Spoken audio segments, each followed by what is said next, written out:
Good morning, Los Angeles, and good evening, Turkey, the Middle East, and good evening, all my friends in the Middle East and the rest of the world, and good morning to all our audience in America. I am thrilled to have with us today Eylem Kaftan, the director of the Hive. It's a beautiful movie, very touching, and I encourage you all to see this movie. I'm going to leave the floor to our friend Bill Kelly, who will be moderating. And again, thank you, Eylem, to take the time to be with us here, and good luck with your movie on the Golden Globes. We will be all cheering you. Okay, thank you. Thank you so much. Thank you, George. And good morning, Los Angeles. Good morning, Bill. And I'm extremely honored and thrilled to be at this Q&A and to be part of your selection of Golden Globe submissions. I'm really grateful that you're helping us to get our message across. Thank you very much. Yeah, and it's a great pleasure to have you with us here. So the first question I have is, what led you to make this film? My major source of inspiration is a real woman, and the story is based on a true story. I met this amazing woman at the border of Georgia. She was bold and beautiful, and she was a beekeeper who returned from the big city to this wilderness on the mountains in eastern Turkey.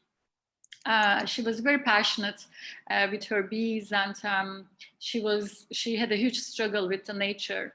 And the moment she told me about her story of coming across with bears who look for sources of nutrition and love the delicious honey, and the fact that she had to struggle with the bears and nobody protected her because the bears are also endemic and the government protects the bears. She had to shoot the bear and to protect her life and to protect her hives, but yet she regretted that very much, and she was haunted by the mourning of this bear. The moment I heard the story, I said, here is the film I have to make. And then I dedicated myself to this film, and here we are. Wow, yeah, that's amazing. A central theme of your movie is the contrast between city and country life. So both Ayse, the lead character, and the wildlife worker have left the big city, right? And the wildlife worker already prefers living a simple life and being close to nature. So Ayse also seems willing, to embrace this rural life. So in Turkey these days, are there more people, who are living in the cities who are feeling dissatisfied with modern life and taking up urban farming or moving back to their ancestral villages? Is this a trend? I think there is definitely a new trend among urban individuals to return to the country life, not just in Turkey, all around the world.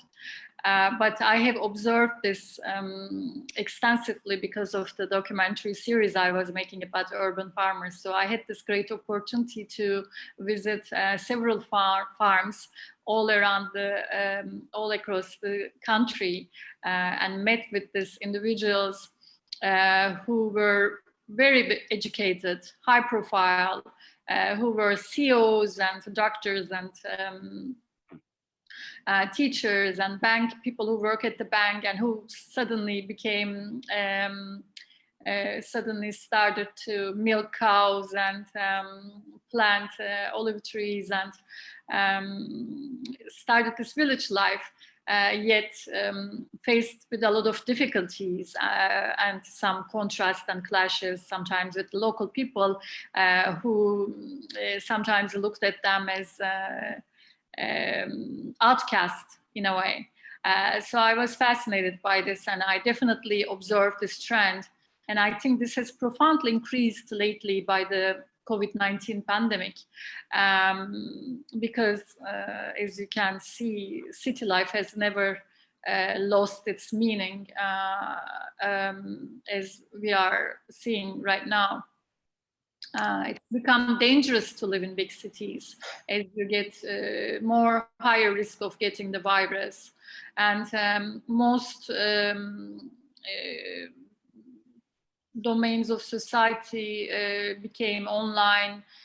We have online meetings, online education, and you cease to benefit from the pleasures and indulgences of city life, like cafes and restaurants. So what's the point? Isn't it better to be with trees and flowers and hear birds chirping and do everything from your laptop while you're in your garden?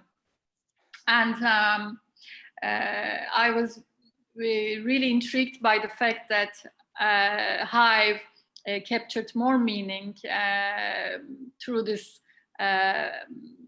new period we are going, and it captured zeitgeist in a way, as a lot of people want to return back to nature. And in one of my screenings, I was very happy when a lady said, Hive actually offers a solution for the modern crisis of humanity, which is to return to nature.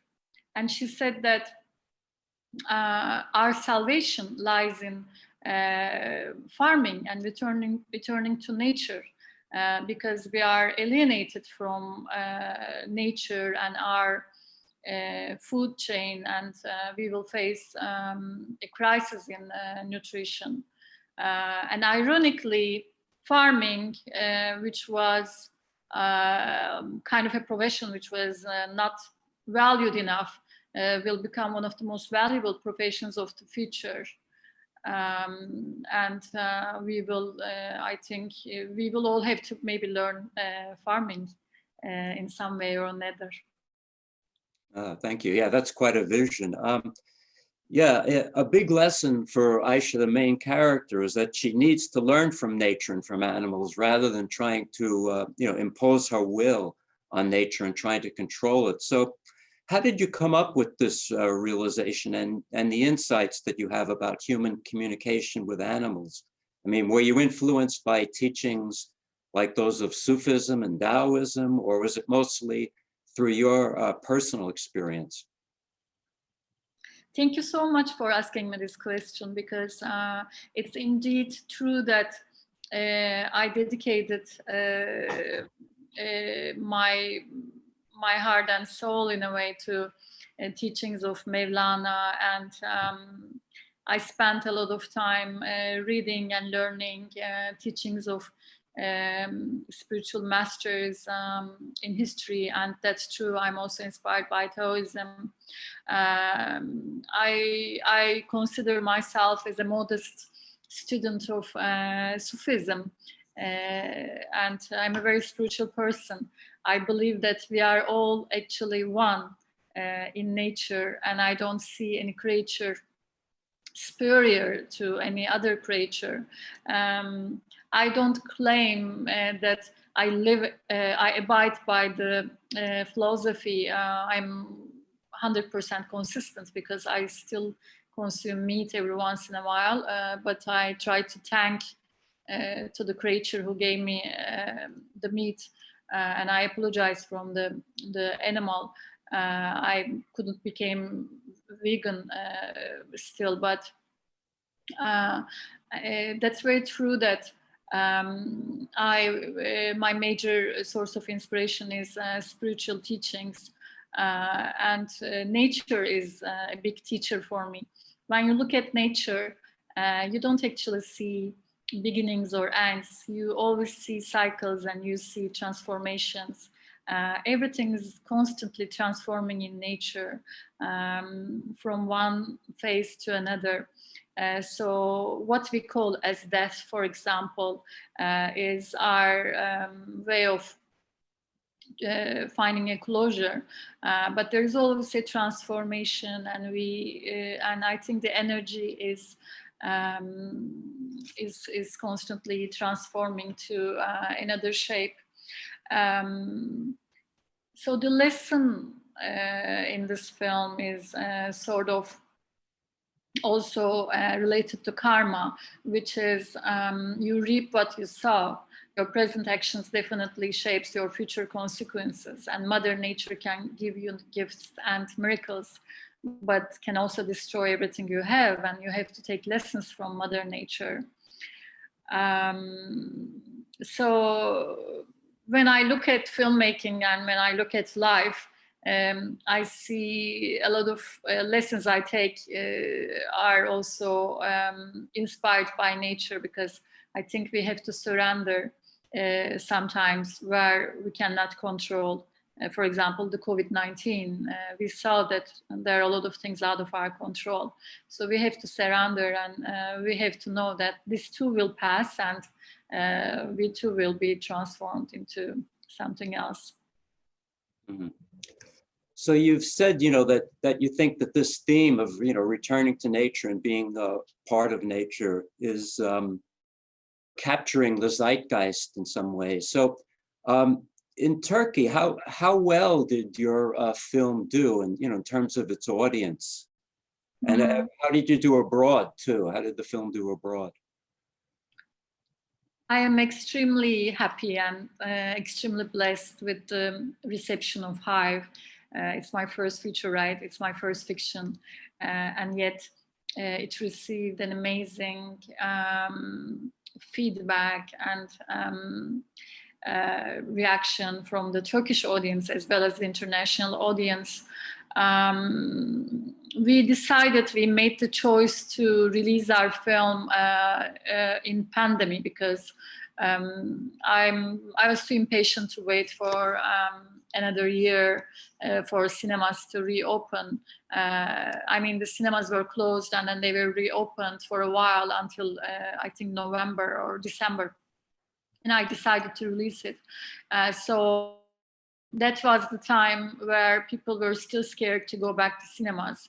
But it was released in beautiful theaters, and the press reaction was incredible. I mean, I've been making interviews every day for several months. And the more I did those interviews, the more I learned so much about the process, and felt so empowered by the energy of the people, by the warmth of people and their inspiration. And a lot of people said in screenings, they decided to be beekeepers after watching Hive. They loved beekeeping. And I was like, well, it's not necessarily showing beekeeping as an easy task. It's very difficult. The bees sting you and bears come along, and but yet, despite of all the difficulties, they told me they were so inspired to do that. And there was actually some news about some people who became beekeeper inspired by Hive, and there were some headlines about, oh, Hive became true.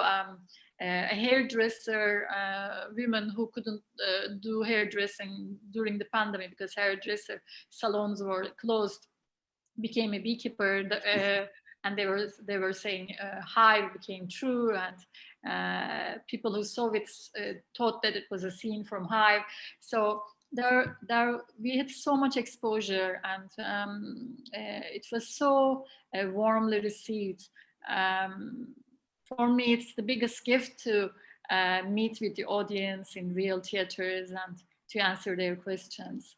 In Europe, for example, we had a screening in Zurich, and there were diasporic Turks who said that they were encouraged to go back to their country life, their hometown, after watching Hive, because it also addresses diasporic Turks who feel kind of isolated in Europe and miss their home, but they are in between, in limbo, and they don't know if they should go back. And since Ayse goes to Turkey from Germany and finds finally peace in nature. And they said, oh, we also have, you know, country life in Eastern Black Sea now. We really want to do it. I heard this from so many people that I just feel blessed that it's in tune with the spirit of times. And it won a lot of awards. It won several awards at Chelsea Film Festival in New York. It won 6 awards.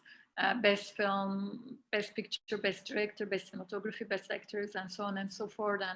And also in Turkey, it was in all festivals and won a lot of awards. So, so both in terms of press reaction and in terms of festival reaction, I feel really blessed. And now there is Asian Road Film Festival and Golden Globe. So what else do I want?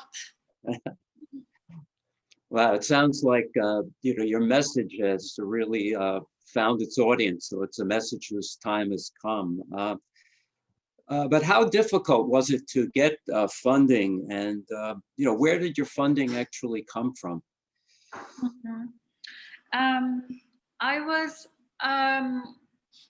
I was quite lucky, and I also, I think, learned a lot from the process of festival co-production markets and pitching platforms, forums, and it's quite in development phase in Turkey. We have good festivals, co-production forums in Turkey as well. During its story phase, during its development, it went to, for example, Sarajevo, Cinelink market, and it won several awards. Awards in the story. Although it was story, it won pitching awards at many festivals, and then it was in work in progress platforms. It won awards there. The major source of funding in Turkey is Ministry of Culture. Cinema Fund. So it got almost half of its funding from Ministry of Culture. And then Turkish public channel, TRT, came along. They were on board, and they were also our co-producers. And we also had a rock star friend of mine who's leading a organization, an NGO, who also supported the film, and we promised to share our you know, revenues with them, because they help people and youth, and so it had some charity dimension as well. But since people fell in love with the story the moment they heard it in pitching and in project development platforms, it was a relatively easy film to fund, because everybody was like, well, we want to see the story on screen, but how are you going to film the bears and bees? Are you going to do CGI? And so people were quite enthusiastic to give money to Hive and to help to make it happen. But it's a small budget film. It's not a big film. So it was easy enough. Oh, good. So let's talk now about the actor who played Ayse, the main character. So it's very important to get the right person to play this character, since she's in every scene and really is the main focus. So how are you able to get Meryem Uzerli, who's a very famous actress in Turkey? First of all, I'd like to work with people who are extremely talented, of course, like every filmmaker wants, but also people that I can rely on emotionally and as a friend, because we are going to go on a very difficult journey, and we have to stand by each other. Especially the conditions of Hive wasn't that easy. We filmed on top of the mountain and faced with a lot of difficulties, especially related to nature. So that was one of my major criteria. When I met Meryem, my co-producer, Mustafa Karadeniz, introduced me to her, I had prejudice because of precisely what you said. She's a big star, right? And it's a small film, and we didn't have we couldn't afford her, you know, there was no way we could afford her. But she was, and also I find her too glamorous, too Monica Bellucci like, you know, like bigger than life. I was concerned that she would look too big on screen, and it was a small story, minimalistic story. I didn't want her beauty to get away. I wanted her to look realistic. So I had prejudice, and I told her that. I told her, are you ready to face with the difficulties? And we are, you know, a small crew. And she was like, you know, I'm going to transform myself to 100%, she said. And I said, well, are you ready to be on the mountain for 1 month and, you know, lose your comfort zone? And she said, I went to the school of nature, you know, I spent my life on top of the mountain, so it's okay for me. But, and I also told her, at that moment, I had this crazy idea to film her with a bear, to have a scene of her hugging a bear. And I said, to make things even worse and more difficult, are you ready to hug a bear, a live bear? And she's like, totally fine. I'm not scared of bears. But she said, I'm scared, but what I'm scared is bees. I'm really scared of the bees. She wasn't only scared, she was terrified. She was changing restaurants in Berlin when she saw a bee. But then she said, I think this is also not a coincidence. I think I have to face my fear and I have to make this film. God is trying to say something to me. And so she was so enthusiastic about that she kept me sending videos of her dreams with bears and bees. Her subconscious was completely conquered by this role of bees and bears, and she was so passionate. And she told me she's gonna dedicate herself 100% to the film. That I realized that I had nothing to be scared of. She's a very modest person, very laid back, and I was just so, I was feeling so lucky to have her, because she had this huge smile for 1 month, every day in the set. She never complained, and she never forgot any single line. And she was always there for us with full dedication. So I feel really lucky to have her. And then once the film was released, people found the film very unique and interesting and different than what they ever saw. And plus, to see such a commercial star in such an art house film was another shock for them. So in every way, it was a good decision to make, to surprise people. Wow, yeah, it sounds like she had a great experience too and learned so much, yeah. And she also became the executive producer. She's also the executive producer of the film. Oh, wow. So what about your experience? Like, how long did it take you to prepare for the film before you shot it? And, you know, what were some of the experiences that you had in talking to the local people, you know, while you were scouting the locations? Mm-hmm. In terms of pre-production, I'm leaving the scriptwriting aside. In terms of the pre-production, I visited the region several times, maybe 5-6 times. I am the kind of filmmaker who's really obsessed with location. I'm really location-minded director.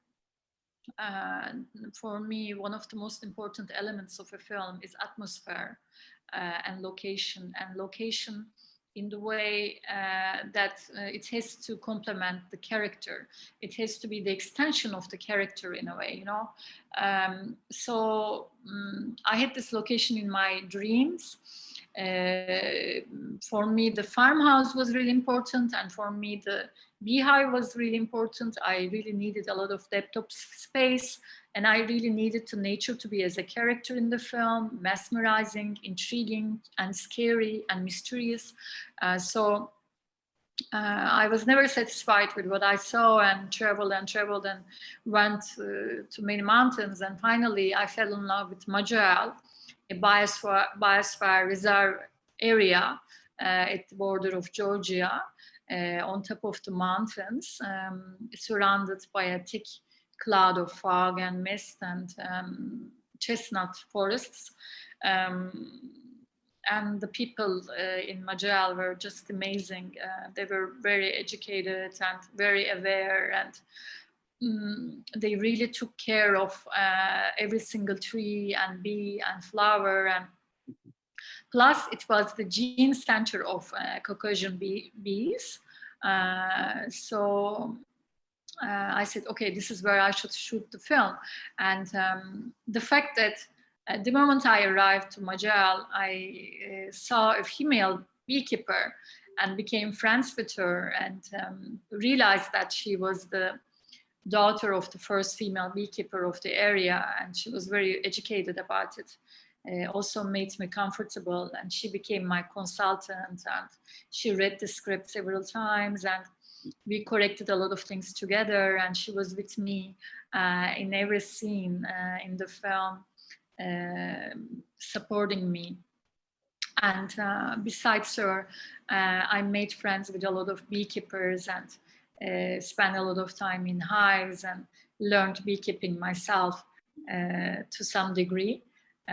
So it was a whole amazing experience. The pre-production, I love that project development phase where you learn so much. So how long was the actual shooting, and did any big obstacles arise, or did it go quite smoothly? Mm-hmm. It was around a month, 24 days of shooting, almost a month. And we had pre-production for 2 weeks. And I visited the area for several times. We faced with a lot of difficulties where we set the beehive was on top of the mountain, and it didn't have any road for the trucks. We had around 6-8 trucks as far as I remember, and the trucks couldn't enter, so we had to actually make a new road for our production vehicles. And in terms of production design, we put the hives during the day. We had some bees in some hives, but you cannot move the bees, right? The bees have to be in one location. You cannot keep moving them. And at night, it's a location where there are real bears and animals that could attack the bees. So we had to put an electrical wire, as you see in the film, at nights, and remove it during the day. So our production design department worked really hard. And I had, as this crazy filmmaker, I had a lot of rainy scenes where we had to, of course, create artificial rain a lot, which created a lot of difficulties with lighting conditions, the sun and clouds and so on and so forth. And one night we had pouring rain, and the night where Ayse had to shoot the bear, we had a bear, we had a night, we had pouring rain, and we had Ayse with a rifle trying to chasing the bear on a very steep mountain under the pouring rain.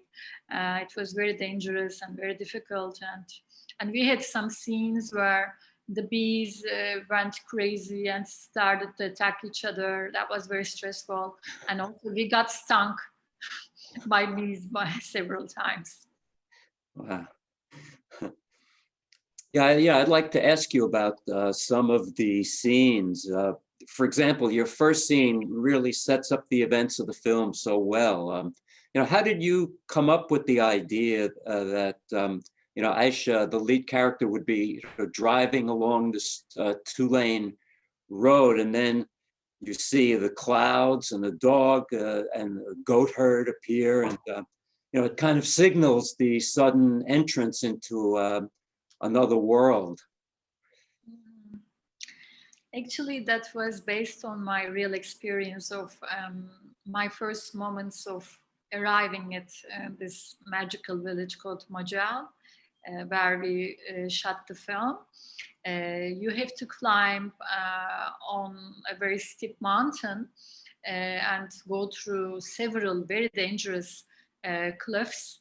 And you can only see 1 meter ahead of you because you are literally in a thick cloud. You have no vision. So it was very dangerous, mysterious, intriguing, and overwhelming in terms of nature surrounding us. I was like being in a fairy tale, like, or a mystical tale.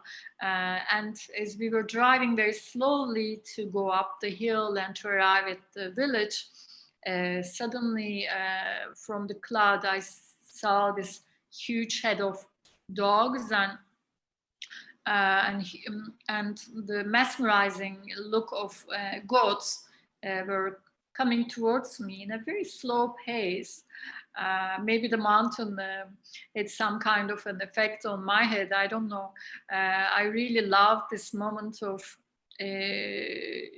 looking at the animals, the dogs and the goats, who kind of welcome us to this magical new place and made us feel as if we are crossing over to a new dimension. And I said, oh, this has to be the opening scene of the film because it really reflects an urban individual who's alienated from nature, going back to nature and feeling really inspired. And I also use that gaze of the animal several times in the film to reflect that the beautiful gaze of our other, the animal. Yeah. When Ayse kills the bear, it takes place mostly out of view. We really see very little. The emotions that we feel are created by the cries, the moans of the dying bear, and also by the music. So what gave you the idea to approach the scene in this way? Mm-hmm. And the scene where Ayse kills the bear? Yeah. Mm-hmm. I always wanted to film, that was my original idea and I never changed the way I wanted to film that scene.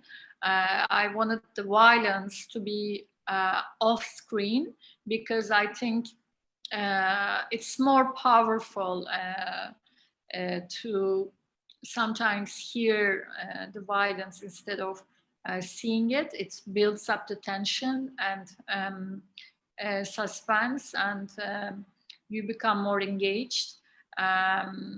And also it was for me a way of returning to that traumatic experience.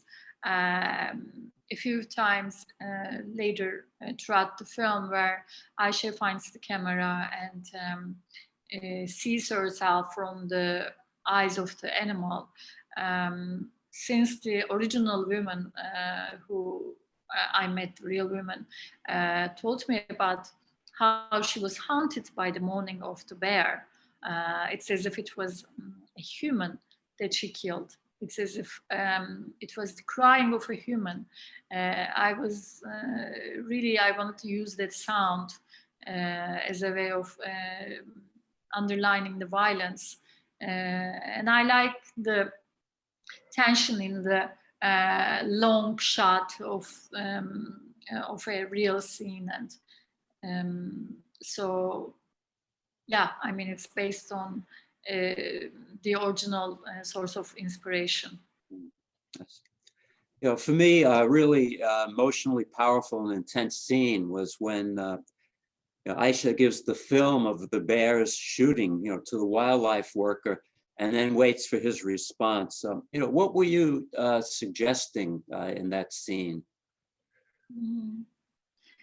Ayse is kind of an anti-hero. I'm actually quite critical to my character. She's not a character that you can easily identify. In some ways, yes, and in some ways, no, because Yes, she faces with difficulties, and it split the audience somehow. A lot of women told me they would actually do the same thing as Ayse did, to struggle with nature. But some people were angry at her for harming nature and hurting the animals.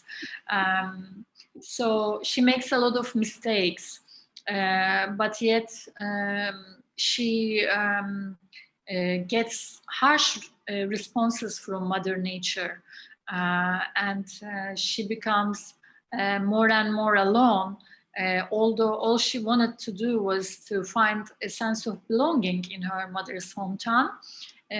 But it had a reverse effect. She became more alone because she wanted to impose her urban and modern ways of doing things. And finally, she got the message that Mother Nature was trying to teach her, kept repeating and repeating, that you're not the master of nature, you're just a human being, don't exaggerate yourself too much. Just be more modest. This is kind of the message of Mother Nature, and just relax and look at me and look at the cycles that I'm creating. Don't exaggerate yourself. So all these little messages throughout the film, throughout her journey, made her realize her mistakes, and that in order to feel the love, in order to receive the love, she has to be more maybe fragile, not pretend to be very powerful, to open herself. And so instead of hiding what really shamed her, she decided to share her moments of shame and embarrassment and confess, which was a nice twist, I think, which made the wildlife worker very angry. But then later he appreciated the honesty, which I think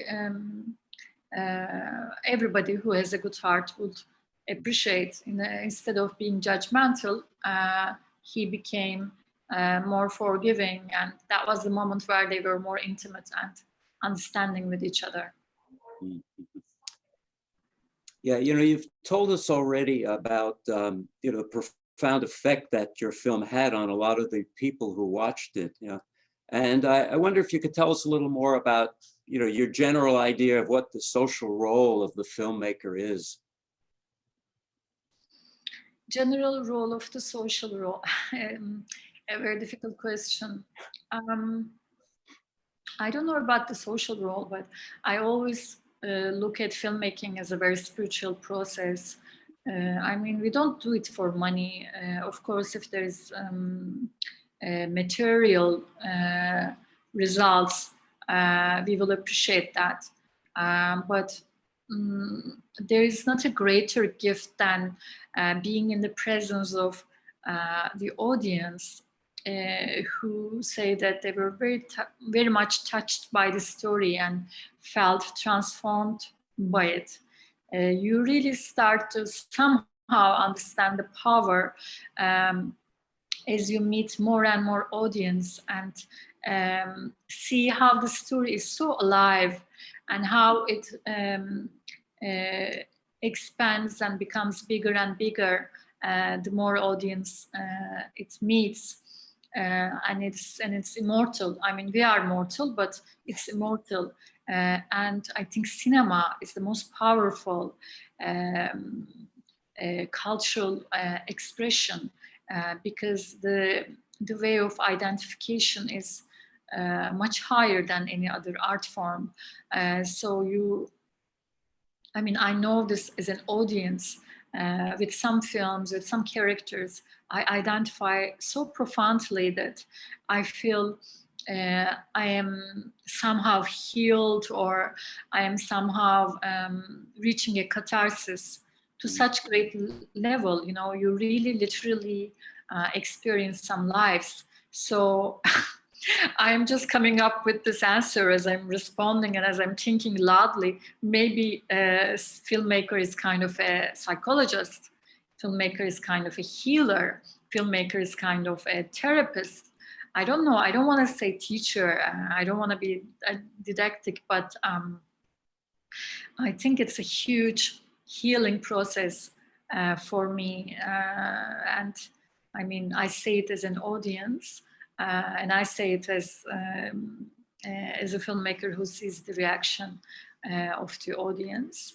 I like to mention the little story, not a story, but comment that the Indian director of Imagine India mentioned when I was in Madrid during pandemic. Madrid was in quarantine and I was showing my film and some audience turn out. Abdul Kadir said that when you make a film, you physically and spiritually put your body and soul into the film. So it's always there, a part of you in the film. And when you meet with the audience in the movie theater, you physically put your body and soul into the theater. So something remains and something stays. That's really beautiful. So, so maybe a psychologist, a philosopher, a storyteller, a therapist. You can take it whatever, however you want to take it, you know. Wow, that's a very expansive view of filmmaking. Thank you. So what about your current and future projects? Could you tell us about that? Mm-hmm. Currently, I'm working on my second feature called A Real Woman. It's based on my true story. I avoided a personal story in my first film, but I felt more confident to go back to a personal story in the second one. It's based on my journey to Eastern Turkey. Vendetta song, as you told me that you watched on YouTube. It's the story of my aunt who was killed several years ago. It's the story of a woman who has no birth records, no tombstone, no photograph, and no interrogation on her murder. Yet she is very alive and a legend in villagers' memories. And a young woman, a wannabe filmmaker, travels from Canada to Kurdish region of Turkey to search for her aunt's murderers and trace her footsteps and to make a little film about it. So it's part family reunion, part murder mystery film that I'm working on right now. I'm developing the project and looking for funding. Yeah, that's a great theme. I enjoyed Vendetta song very much. It was very powerful, yeah. So are there any other subjects that you'd like to talk about that we haven't covered in this interview? In subjects, I don't know if you have any other comments that you would like to share. I just want to share that I am extremely honored and happy to be exposing our piece of artwork, Hive, with world audience and with such valuable people like you guys, our dear friends and family.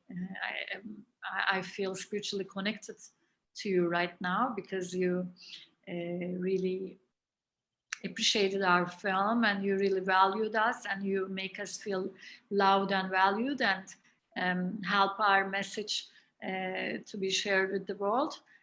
So I hope it will reach to wider audience and I hope the stories of bees and bears that I think transcends me in a way because as I said, I'm a very spiritual person and I think I didn't write the story. Mother Nature wrote the story. So I really hope that because I believe every single bee and bear has a unique story. And and they have a very powerful story to tell to the world, and to teach a very, very powerful lesson to the world, as we are going through very difficult times with the COVID-19. We are separated from each other, where we need to face with ourselves and transform ourselves, and to change our perception of life. So I hope the message comes across, and I feel, despite the distances and disconnection, I feel very much close to you and very much connected to you. And I hope this will go on and the connection will continue. Thank you, Bill, and thank you, George, and thank you, dear Wolfen Festival. And I hope we'll have some luck at the Golden Globe. And we hope to see you with your new movie in November 2021. Yes. Well, I doubted that I will be so ready to, to release it. That's okay. 2022. It's all right. It's fine. As long as you come physically with the reel under your arms to the festival, you're always welcome. This is your home. Well, I really hope that this will be all over. We will be healthy, and we will hug each other physically, and we will be in the same location, feeling our breath with no fears, and shake hands and feel our energy, Yeah, absolutely. Absolutely. Thank you. Thank you so much. Thank you, Bill. Thank you, Eylem. Thank you for a great pleasure. And consider AWFF your home. Thank you, everyone, for following us. And please, there are more to come. We have many, many movies, Oscar and Golden Globe submitted movies, and we have Q&A and very exciting movies. Thank you, everyone, and good day or good night. Thank you. Please take care. Stay safe and healthy. Bye-bye.